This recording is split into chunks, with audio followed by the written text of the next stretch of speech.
నిజామాబాద్ జిల్లా బోధన్ పట్టణంలోని జిల్లా సహాయ కార్యదర్శి తల్లారే సంజయ్ ఆధ్వర్యంలో ప్రభుత్వ దిష్టిబొమ్మను దగ్ధం చేశారు। ఈ సందర్భంగా తల్లారే సంజయ్ మాట్లాడుతూ ప్రభుత్వం ప్రవేశపెట్టిన బడ్జెట్లో విద్యా రంగానికి సరైన నిధులు విడుదల చేయకపోవడం విడ్డూరమని అన్నారు।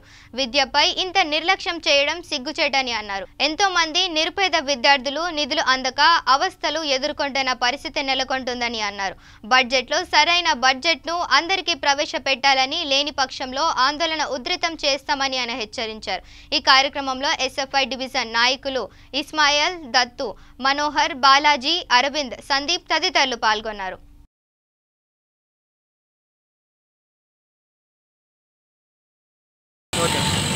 ఈరోజు భారతీయ విద్యార్థి federation SFI Bodhan division committee ఆధ్వర్యంలో ఏదైతే తెలంగాణ రాష్ట్ర దిష్టిబొమ్మను దగ్ధం చేయడం జరిగింది। ఏదైతే నిన్న ప్రవేశపెట్టినటువంటి రాష్ట్ర బడ్జెట్లో 30 కోటాది కమిషన్ ప్రకారం 30% నిధులు కేటాయించాలి, కానీ ప్రతి సంవత్సరం గడుస్తున్న కొద్దీ బడ్జెట్ని తగ్గిస్తున్నారే తప్ప బడ్జెట్ని ఎక్కడ కూడా పెంచిన పాపన పోలేదు। దీన్ని బట్టి కేసీఆర్ ప్రభుత్వం విద్యారంగం పైన ఎలాంటి పరిపాలిస్తుంది అనేది మనం చూసుకోవచ్చు। విద్యారంగం పైన మొత్తాన్ని చూసుకున్నట్లయితే చిన్న చూపు తప్ప ఇంకోటి లేదని మనం తెలియజేస్తూ ఉన్నాం। ఒకటే అడుగుతున్నాం, ఇప్పటికైనా విద్యా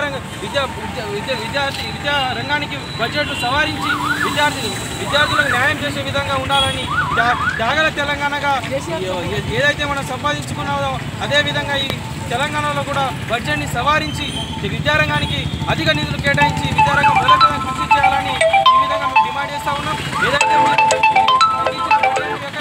ఇప్పటికీ సవరించి పెంచకుంటే ఎస్ఎఫ్ఐ ఆధ్వర్యంలో రాష్ట్ర వ్యాప్తంగా కూడా ఐక్యం విద్యార్థుల లోకాన్ని ఏకం చేసి పోరాడడానికి సిద్ధంగా ఉన్నామని ఈ విధంగా ప్రభుత్వానికి హెచ్చరిస్తుంది।